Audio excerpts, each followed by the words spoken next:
नमस्कार विद्यार्थी मित्रांनो, मी हातखंबकर देवेंद्र किशोर, सहाय्यक शिक्षक, गोखले एज्युकेशन सोसायटीचे HAL हायस्कूल आणि junior college, Ozar township, Nashik. मागील व्हिडिओमध्ये आपण मराठी व्याकरणातील वचन हा प्रकार अभ्यासला होता।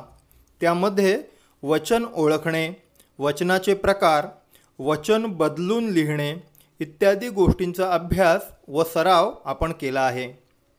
आजच्या या पुढील भागामध्ये आपण मराठी व्याकरणातील विरामचिन्हे व विरामचिन्हांचा योग्य उपयोग हा घटक अभ्यासणार आहोत। विद्यार्थी मित्रांनो, कोणतीही भाषा आत्मसात करण्यासाठी श्रवण, वाचन, लेखन व संभाषण ही 4 मूलभूत कौशल्ये महत्त्वाची असतात। मराठी भाषा देखील आत्मसात करीत असताना किंवा शिकत असताना ही 4ही कौशल्ये विकसित करण्याचा प्रयत्न होत असतो। आपल्या प्राथमिक स्तरावरच मराठी भाषेतील वाचन, लेखन व संभाषण या कौशल्यांमध्ये अधिकाधिक अचूकता यावी यासाठी योग्य विरामचिन्हांचा उपयोग करता येणे ही गोष्ट खूप महत्त्वाची तसेच अनिवार्य ठरते। म्हणजेच मराठी भाषेत फक्त वाचता येणे, फक्त लिहिता येणे किंवा बोलता अथवा संभाषण करता येणे पुरेसे नाही, तर आपले वाचन, आपले लेखन व संभाषण हे अर्थपूर्ण व सुस्पष्ट समोरच्याला समजेल असे होण्यासाठी त्यात व्याकरणदृष्ट्या अचूकता यावी यासाठी विरामचिन्हांची ओळख व त्या विरामचिन्हांचा योग्य वापर कोणत्या ठिकाणी करावा ही गोष्ट समजणे महत्त्वाची असते। आपल्या नियमित शाळेच्या परीक्षांमध्ये सुद्धा आणि प्राथमिक स्तरावरील घेतल्या जाणाऱ्या शिष्यवृत्ती परीक्षांमध्ये देखील विरामचिन्हांवर आधारित काही प्रश्न विचारले जात असतात।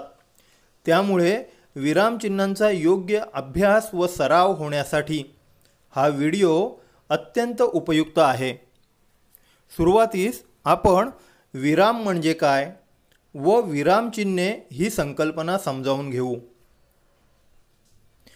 विराम, जेव्हा आपण बोलत असतो तेव्हा मध्ये मध्ये थांबत बोलत असतो। बोलण्यातील या थांबण्यालाच विराम असे म्हणतात। थोडक्यात विराम म्हणजे थांबणे होय।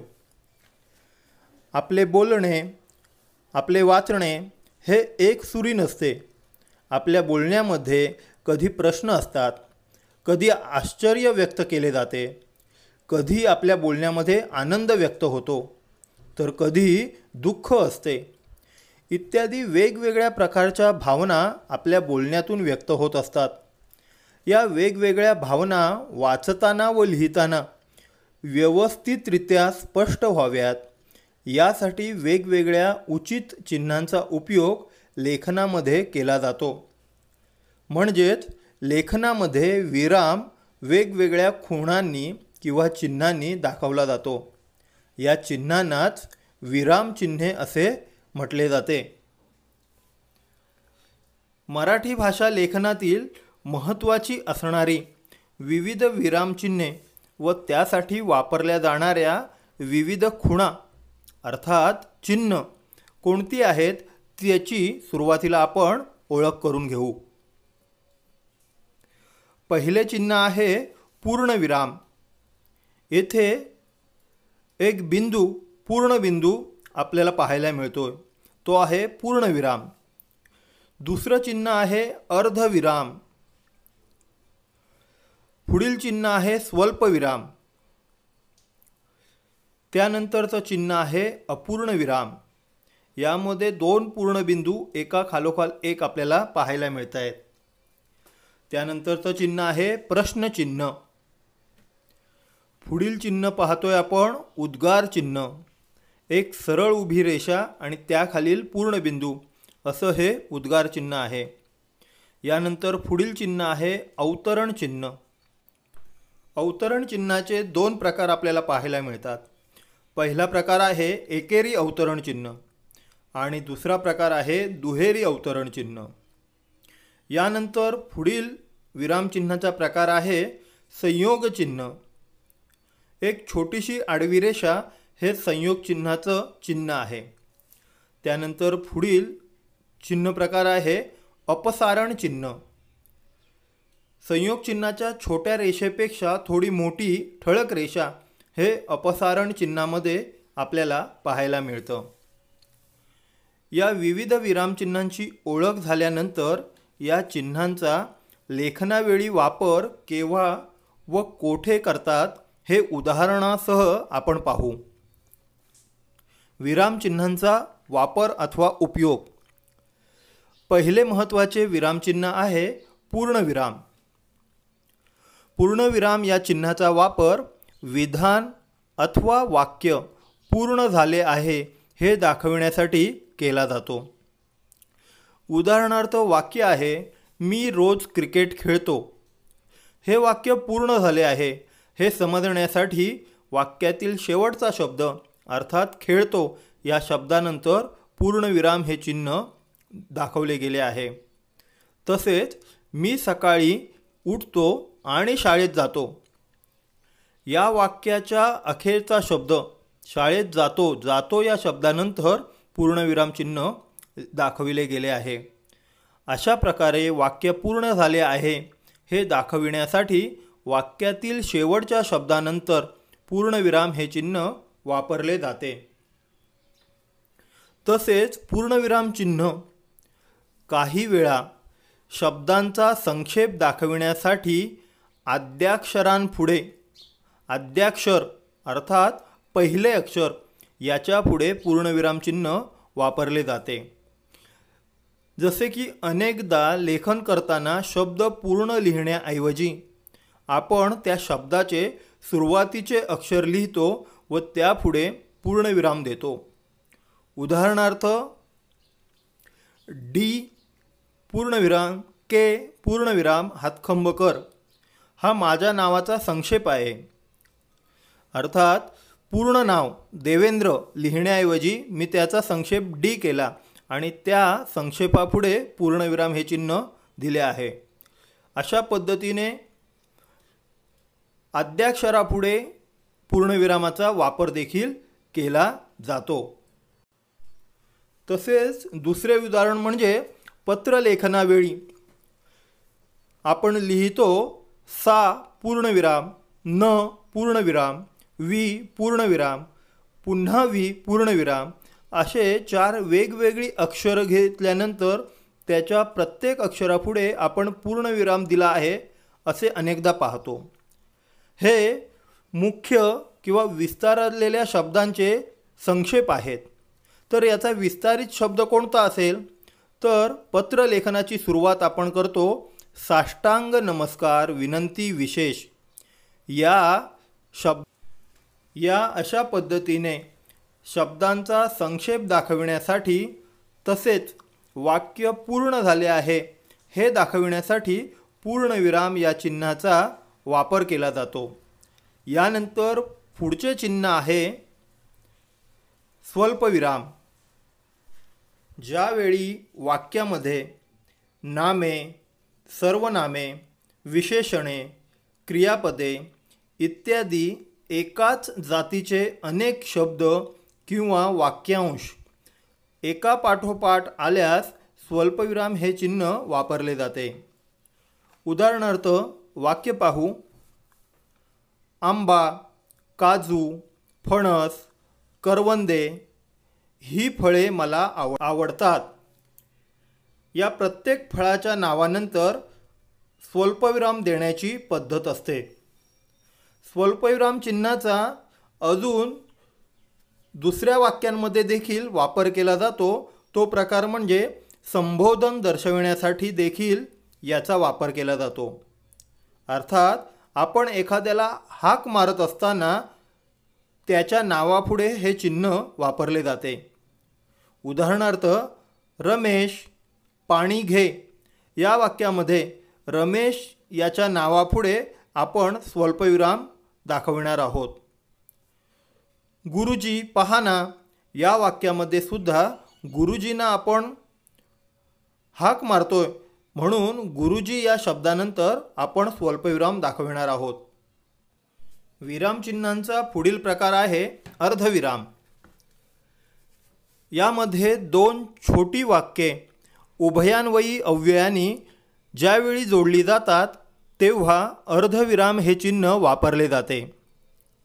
उदाहरणार्थ, गड आला पण सिंह गेला यांसारखी दोन छोटी वाक्य. या वाक्यामध्ये गड आला हे एक वाक्य आणि सिंह गेला हे दुसरं वाक्य, ही दोन्ही वाक्य पण या उभयान्वयी शब्दांनी जोडलेली येथे आपल्याला पाहायला मिळतात. अशा वेळेला पहिलं वाक्य जिथे संपतं, जसं की या वाक्यातील पहिलं वाक्य आहे गड आला, पहिलं वाक्य ज्या वेळेला संपतं त्यावेळेला आपण अर्धविराम हे चिन्ह दर्शवत असतो. यानंतर पुढील चिन्ह आहे अपूर्ण विराम चिन्ह.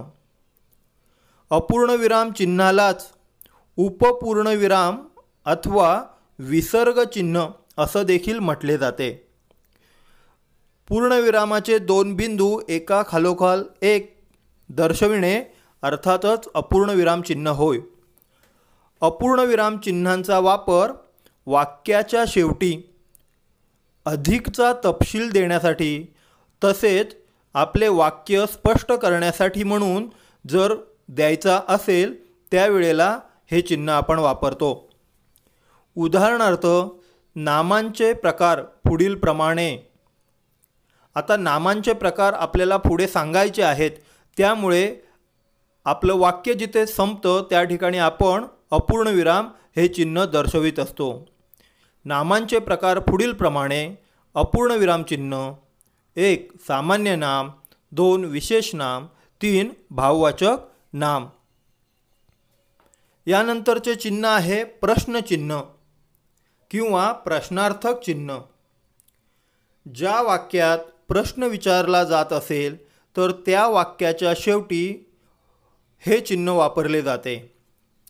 ज्यावेळी वाक्यामध्ये का, केव्हा, कधी, कशाला, कोणाला या स्वरूपाचे शब्द असतात अशा वाक्याच्या शेवटी प्रश्नचिन्ह दर्शविले जाते.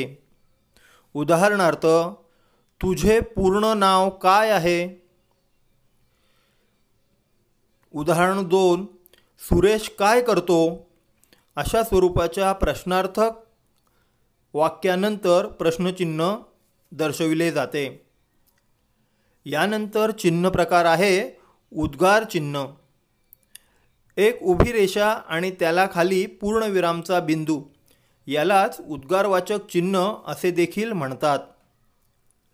हे चिन्ह मनातील तीव्र व उत्स्फूर्त भावना ज्या वाक्यांमध्ये व्यक्त होत असतात अशा वाक्यातील शब्दांच्या शेवटी वापरले जाते. उदाहरणार्थ, अरे रे, खूप वाईट झाले.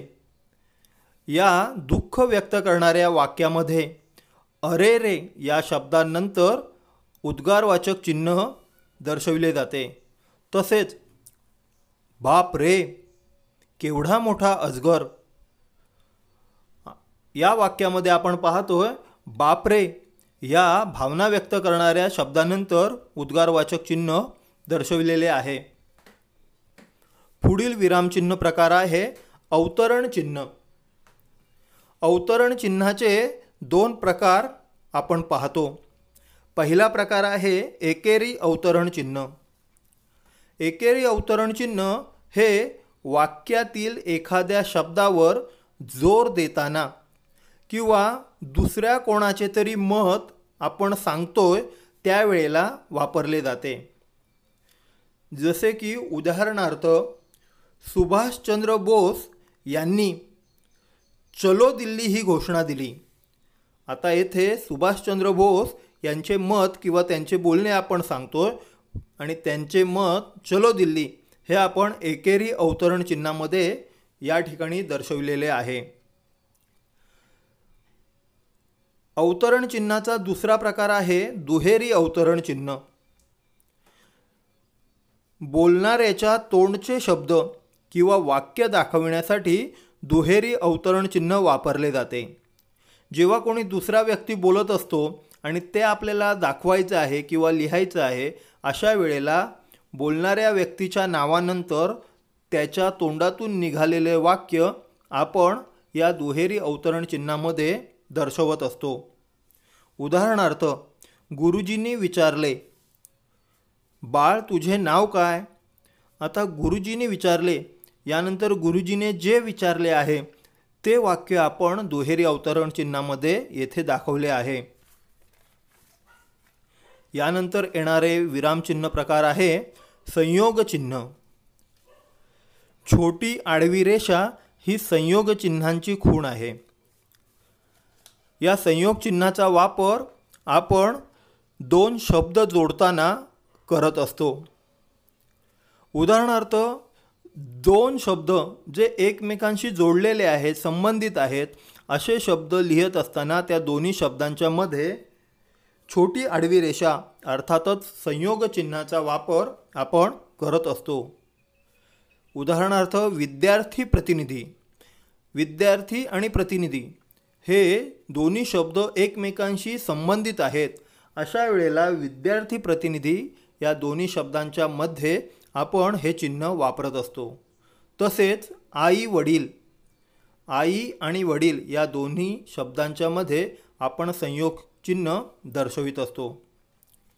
संयोग चिन्हाचा वापर लेखन करताना ओळीच्या शेवटी जागा संपल्यामुळे शब्द अपुरा राहिल्यास हे चिन्ह देखील वापरतात.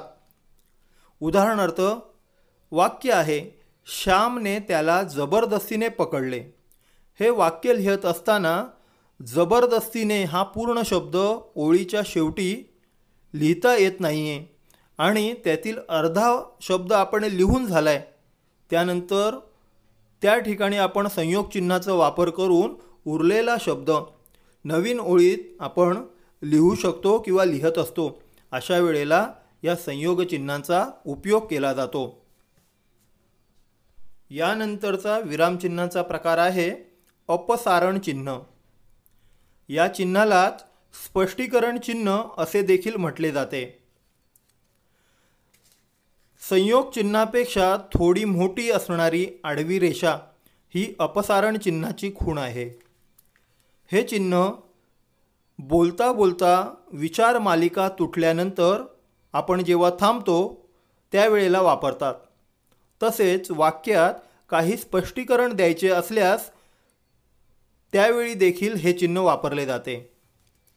उदाहरणार्थ, मी शाळेत गेलो पण त्यानंतर आपण विचार प्रक्रिया आपली थांबते किंवा आपण आठवायला लागतो. अशा वेळेला पण या शब्दानंतर आपण हे चिन्ह वापरत असतो. तसेच स्पष्टीकरण देताना उदाहरणार्थ, तो खेळाडू. तो खेळाडू कोण हे स्पष्ट करण्यापूर्वी आपण अपसारण चिन्ह वापरतो. तो खेळाडू अपसारण चिन्ह, जो खेळत आहे. अधिक स्पष्टीकरण देण्यासाठी पुन्हा अपसारण चिन्हाचा वापर केला आहे. जो खेळत आहे तो आपल्या शाळेतला आहे. अशा पद्धतीने वाक्य स्पष्ट करण्यासाठी आपण अपसारण चिन्हाचा वापर करत असतो. विद्यार्थी मित्रांनो, अशा पद्धतीने आज आपण मराठी लेखनासाठी वापरली जाणारी विविध विरामचिन्हे व त्यांचा वापर केव्हा केला जातो हे पाहिले आहे. या चिन्हांचा योग्य जागी वापर करणे शुद्ध लेखनासाठी खूप आवश्यक आहे. आता या विरामचिन्हांचे महत्त्व समजावणारी एक छोटीशी कविता आपण पाहू. कवितेचे नाव आहे विरामचिन्हांची कविता. वाक्य पूर्ण झाले हसून सांगे पूर्णविराम. वाक्य पूर्ण झाले हसून सांगे पूर्णविराम. दोन छोट्या वाक्यांना सहज जोडे अर्धविराम. दोन छोट्या वाक्यांना सहज जोडे अर्धविराम. एका जातीच्या शब्दांमध्ये येऊन बसे स्वल्पविराम. एका जातीच्या शब्दांमध्ये येऊन बसे स्वल्पविराम, वाक्याच्या शेवटी बोले तपशिलात अपूर्णविराम. वाक्याच्या शेवटी बोले तपशिलात अपूर्णविराम. प्रश्न पडतो तेव्हा धावून येई प्रश्नचिन्ह. प्रश्न पडतो तेव्हा धावून येई प्रश्नचिन्ह. भावनांच्या रसात बुडून उभे राही उद्गारचिन्ह. भावनांच्या रसात बुडून उभे राही उद्गारचिन्ह. शब्दावर जोर पाडी अवतरण चिन्ह एकेरी. शब्दावर जोर पाडी अवतरण चिन्ह एकेरी.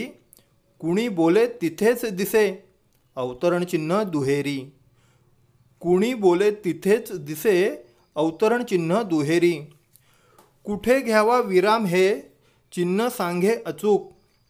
कुठे घ्यावा विराम हे चिन्ह सांगे अचूक. चिन्हांच्या सोबतीने वाक्य लिहू बिनचूक. चिन्हांच्या सोबतीने वाक्य लिहू बिनचूक. चिन्ह वगळून वाक्य कसे ओंगळवाणे दिसे. चिन्ह वगळून वाक्य कसे ओंगळवाणे दिसे. चिन्हामुळेच वाक्यांचा अर्थमनी ठसे. चिन्हामुळेच वाक्यांचा अर्थमनी ठसे. अशा या कवितेमधून विरामचिन्हांचे लेखनातील महत्त्व तुमच्या लक्षात आले असेलच. आजच्या या भागाचा गृहपाठ म्हणून आज आपण अभ्यासलेली विविध विरामचिन्हे असणारी वेगवेगळी वाक्ये तुमच्या पाठ्यपुस्तकामध्ये आहेत. ती शोधून तुम्हाला लिहायची आहेत. यानंतर पुढील भागात नवीन अभ्यास घटक अभ्यासण्यासाठी आपण लवकरच भेटणार आहोत. तोपर्यंत घरीच रहा, सुरक्षित रहा. धन्यवाद.